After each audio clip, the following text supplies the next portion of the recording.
दोस्तों तो इस वीडियो में बात करेंगे गणेश इंफ्रा वर्ल्ड आईपीओ के बारे में। ये आईपीओ आज से ही ओपन हो रहा है। तो चले जानते हैं कि कंपनी कैसी है, इसका बिजनेस कैसा है, फाइनेंशियल कैसे हैं और इस आईपीओ में अप्लाई करना है या फिर नहीं करना है। तो चलिए वीडियो को शुरू करते हैं। लेकिन इससे पहले कि मैं वीडियो को शुरू करूँ, अगर आप इस चैनल पर पहली बार विजिट कर रहे हैं या फिर आपने चैनल अब तक सब्सक्राइब नहीं किया है तो चैनल को सब्सक्राइब कर लें और वीडियो को भी लाइक कर दें। तो सबसे पहले आईपीओ की डिटेल्स की बात करें तो आईपीओ 29 नवंबर से यानी कि आज से ही ओपन हो रहा है और ये 3 दिसंबर को क्लोज होगा। फेस वैल्यू ₹5 पर शेयर है। बुकिंग प्राइस 83 है और आईपीओ में 1600 शेयर्स का लॉट रखा गया है। आईपीओ 98.58 करोड़ का है तो ये भी बड़ा आईपीओ है और पूरा का पूरा ये फ्रेश इशू का आईपीओ है। ये एसएमई आईपीओ है। कंपनी एनएससी एसएमई के ऊपर लिस्ट होगी। इस आईपीओ में रिजर्वेशन पोर्शन को देखें तो क्यूआईबीज के लिए आईपीओ में 50% का पोर्शन है, रिटेलर्स के लिए 35% और एचएनआईज के लिए 15% का पोर्शन दिया गया है। अब आईपीओ आज से ओपन होने वाला है तो कल ही एंकर इन्वेस्टर्स की ओर से इसमें बिडिंग देखने को मिली और एंकर इन्वेस्टर्स को इस आईपीओ में 32,03,200 शेयर्स ऑफर किए गए हैं, यानी कि 26.59 करोड़ का पोर्शन एंकर इन्वेस्टर्स को एलोकेट किया गया है। तो चलिए इसके एंकर लिस्ट को भी देख लेते हैं। गणेश इंफ्रा वर्ल्ड आईपीओ के अगर एंकर लिस्ट को देखें तो आईपीओ का एंकर लिस्ट काफ़ी शानदार देखने को मिल रहा है और आईपीओ के एंकर लिस्ट में कई बड़े बड़े इन्वेस्टर्स आपको आते हुए दिखने को मिल रहे हैं। तो अगर total number of anchor investors की बात करें तो टोटल इसमें 14 एंकर इन्वेस्टर्स आए हैं। तो आईपीओ का एंकर लिस्ट काफ़ी शानदार देखने को मिल रहा है।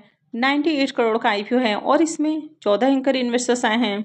तो जैसा कि कंपनी के नाम से ही देखने को मिल रहा है कि कंपनी इंफ्रास्ट्रक्चर के फील्ड में आपको देखने को मिल जाती है, यानी कि ये कंस्ट्रक्शन कंपनी है जो कि 2017 में इनकॉर्पोरेट हुई है। तो कंपनी ज़्यादा पुरानी नहीं है। तो company wide range of construction से रिलेटेड सर्विसेज ऑफर करती है। तो कंपनी इंडस्ट्रियल, सिविल, रेसिडेंशियल और कमर्शियल बिल्डिंग के साथ ही रोड, रेलवे, पावर और वाटर डिस्ट्रीब्यूशन प्रोजेक्ट के ऊपर भी काम करती है। इस कंपनी के अगर बिजनेस सेगमेंट को देखें तो कंपनी सिविल और इलेक्ट्रिकल इंफ्रास्ट्रक्चर प्रोजेक्ट के ऊपर काम करती है।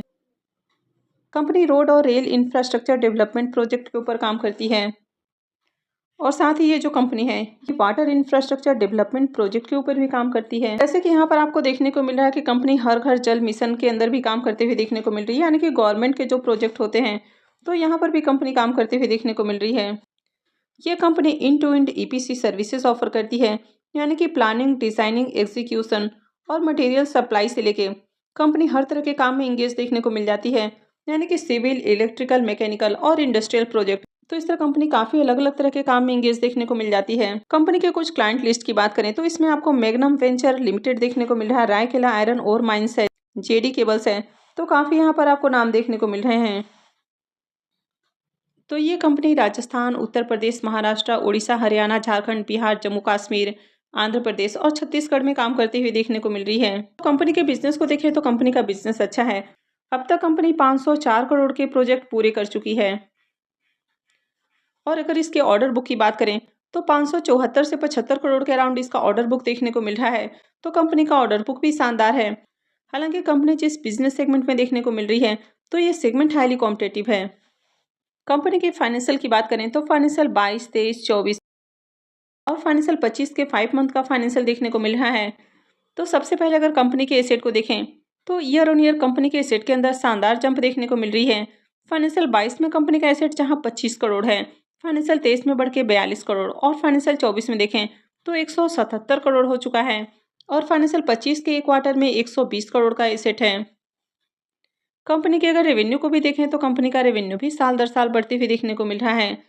फाइनेंशियल 22 में कंपनी का रेवेन्यू जहां 81 करोड़ है, फाइनेंशियल 23 में 135 करोड़, फाइनेंशियल 24 में 291 करोड़ और फाइनेंशियल 25 के 5 मंथ में देखें तो 212 करोड़ का रेवेन्यू है। कंपनी के प्रॉफिट को भी देखें तो ईयर ऑन ईयर कंपनी अच्छे प्रॉफिट भी बना रही है। तो फाइनेंशियल 22 में कंपनी का प्रॉफिट जहां 2 करोड़ से भी कम देखने को मिल रहा है, वो फाइनेंशियल 23 में देखें तो 5 करोड़ से भी ज़्यादा हो चुका है, यानी कि 2.5 गुना के करीब इसमें प्रॉफिट में जंप देखने को मिल रही है। और फाइनेंशियल 24 में देखें तो 15.5 करोड़ का प्रॉफिट हो चुका है, यानी कि 23 के मुकाबले 24 में इसका जो प्रॉफिट है इसमें करीब 3 गुना की जंप देखने को मिली है। और वहीं फाइनेंशियल 25 के 5 मंथ में ही देखें तो 15 करोड़ से ज़्यादा का कंपनी ने प्रॉफिट बनाया है। कंपनी के नेटवर्थ और रिजर्व भी लगातार आपको बढ़ते हुए देखने को मिले हैं। अभी कंपनी के पास 50 करोड़ से भी ज़्यादा का रिजर्व है। और अगर कंपनी के कर्ज को देखें तो कंपनी के ऊपर ज़्यादा कर्ज नहीं है और पिछले साल के मुकाबले कंपनी का कर्ज भी रिड्यूस हुआ है। कंपनी के ऊपर सिर्फ 10 करोड़ का कर्ज है। अब यहाँ पर भी जिस तरह का कंपनी का फाइनेंशियल देखने को मिल रहा है तो आउटस्टैंडिंग फाइनेंशियल है। कंपनी के एसेट और रेवेन्यू के अंदर लगातार आपको जंप देखने को मिली है और कंपनी के प्रॉफिट को भी देखें तो ईयर ऑन ईयर कंपनी अच्छे प्रॉफिट भी बना रही है। कंपनी के ऊपर ज़्यादा कर्ज भी नहीं है। लेकिन ये सेमी आईपीओ है और इस सेमी आईपीओ में जिस तरह से आप देख रहे हैं कि कंटिन्यू इनके फाइनेंशियल को लेकर काफ़ी ज़्यादा इशू देखने को मिल रहा है, यानी कि काफ़ी सारे मैनिपुलेशंस आपको देखने को मिल चुके हैं। तो कभी भी ये सेमी कंपनियों के ऊपर पूरी तरह से भरोसा नहीं किया जा सकता है। अब इस कंपनी के वैल्यूएशंस की बात करें तो कंपनी 354 करोड़ के वैल्यूएशंस के अराउंड अपना आईपीओ लेकर आई है।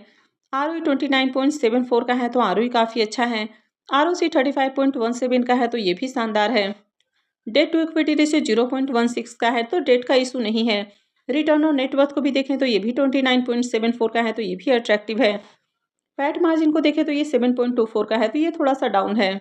इस आईपीओ के पी मल्टीपल को देखें तो पी मल्टीपल 16.47 का है तो बहुत सस्ते प्राइस के ऊपर तो आती हुई देखने को नहीं मिल रही है कंपनी। तो चलिए एक बार इसको इसके पीयर से भी कंपेयर करके देख लेते हैं। तो इस कंपनी के पी मल्टीपल को देखें तो ये 16.47 का है। वहीं पर अगर इसके लिस्टेड पीयर की बात करें तो कैपसाइट इंफ्रा प्रोजेक्ट का पी मल्टीपल 21.87 का है। छावड़ा इंफ्रा लिमिटेड का 17.45 का और एबीपी इंफ्राकोन का 24.73 का देखने को मिल रहा है और पीएसपी प्रोजेक्ट का पी मल्टीपल 18.08 का है। तो मार्केट में अगर इसके लिस्टेड पेयर को देखें तो उनसे बहुत सस्ते प्राइस के ऊपर कंपनी आईपीओ लेकर नहीं आ रही है, यानी कि इन्हीं के अराउंड आपको आईपीओ आते हुए देखने को मिल रहा है। तो यहाँ पर भी प्राइस थोड़ा हाई रखा गया, हालांकि बहुत ज़्यादा ओवर वैल्यूड नहीं है। अब आईपीओ की ऑब्जेक्टिव की बात करें कि कंपनी आईपीओ से जो फंड रेज करने वाली है तो उसका यूज कहाँ करेगी, तो सबसे पहला यूज हो जाता है वर्किंग कैपिटल रिक्वायरमेंट। तो कंपनी वर्किंग कैपिटल रिक्वायरमेंट के ऊपर 70 करोड़ रुपए खर्च करने वाली है और जो रेस्ट पोर्शन है वो जनरल कॉर्पोरेट पर्पस के ऊपर खर्च किया जाएगा। आईपीओ के लॉट साइज की बात करें तो आईपीओ में 1600 शेयर्स का लॉट है और एक लॉट के ऊपर इन्वेस्टमेंट अमाउंट 1,32,800 रुपये है। तो ये सेमी आईपीओ है। तो अगर आप रिटेल पोर्शन से अप्लाई करते हैं तो मिनिमम और मैक्सिमम आप सिर्फ और सिर्फ एक ही लॉट लगा सकते हैं। वहीं पर अगर आप 2 लॉट या इससे ज़्यादा के लिए अप्लाई करते हैं तो फिर आप एचएनआईस पोर्शन में आते हैं। इस कंपनी में प्रमोटर्स की होल्डिंग को देखें तो प्रमोटर्स की होल्डिंग अभी 81.84% है और आईपीओ आने के बाद प्रमोटर्स की होल्डिंग कम हो जाएगी। आईपीओ के शेड्यूल को देखें तो आईपीओ 29 नवंबर से यानी कि आज से ही ओपन हो रहा है और ये 3 दिसंबर को क्लोज होगा। आईपीओ का अलॉटमेंट डेट 4 दिसंबर है। रिफंड डेट 5 दिसंबर होने वाला है। क्रेडिट डेट भी 5 दिसंबर रहेगा और आईपीओ की लिस्टिंग 6 दिसंबर को होगी। तो चलिए अब इसके प्रीमियम को भी देख लेते हैं कि प्रीमियम किस प्राइस के ऊपर ट्रेड कर रहा है और इसमें अप्लाई करना है या फिर नहीं करना है। गणेश इंफ्रा वर्ल्ड आईपीओ के प्रीमियम को देखें तो इसके प्रीमियम में भी शानदार उछाल देखने को मिल रहा है। तो कल तक प्रीमियम जहां 10 से 12 रुपए के अराउंड देखने को मिल रहा था, वह भी देखें तो 35 रुपए के ऊपर जा पहुंचा है। आईपीओ में 1600 शेयर्स का लॉट है। तो आईपीओ से करीब 56,000 रुपये का प्रॉफिट हो सकता है। प्रीमियम को देखें तो प्रीमियम 42% के अराउंड देखने को मिल रहा है। तो प्रीमियम भी काफ़ी अच्छे प्राइस के ऊपर देखने को मिल रहा है। कंपनी के बिजनेस को देखें तो बिजनेस अच्छा है, फाइनेंशियल भी बढ़िया देखने को मिल रहा है। आईपीओ का एंकर लिस्ट भी काफ़ी शानदार आया है। कई बड़े बड़े इन्वेस्टर्स इसमें आते हुए देखने को मिले हैं, जैसे कि राजस्थान ग्लोबल की बात करें, चाणक्य अपॉर्चुनिटी फंड की बात करें। लेकिन यहाँ पर भी आईपीओ देखें तो कोई सस्ते प्राइस के ऊपर नहीं आया है। तो ओवरऑल देखा जाए तो आईपीओ तो बढ़िया देखने को मिल रहा है, अप्लाई किया जा सकता है। लेकिन इस आईपीओ में भी आपको डे 1 में अप्लाई नहीं करना है, क्योंकि जिस तरह से कंटिन्यू एसएमई आईपीओ के अंदर मैनिपुलेशन देखने को मिल रहा है। तो पहले 2 दिन देख ले कि मार्केट में कैसी डिमांड है और आगे भी प्रीमियम में अगर उछाल जारी रहता है या इस प्राइस पर भी स्टेबल रहता है तो भी अप्लाई किया जा सकता है। तो आई होप कि आपको वीडियो अच्छी लगी होगी। तो अगर आपने इस वीडियो को लाइक नहीं किया है तो वीडियो को लाइक कर दें, चैनल को भी सब्सक्राइब करके रखें और वीडियो को अंत तक देखने के लिए आप सबका बहुत बहुत धन्यवाद।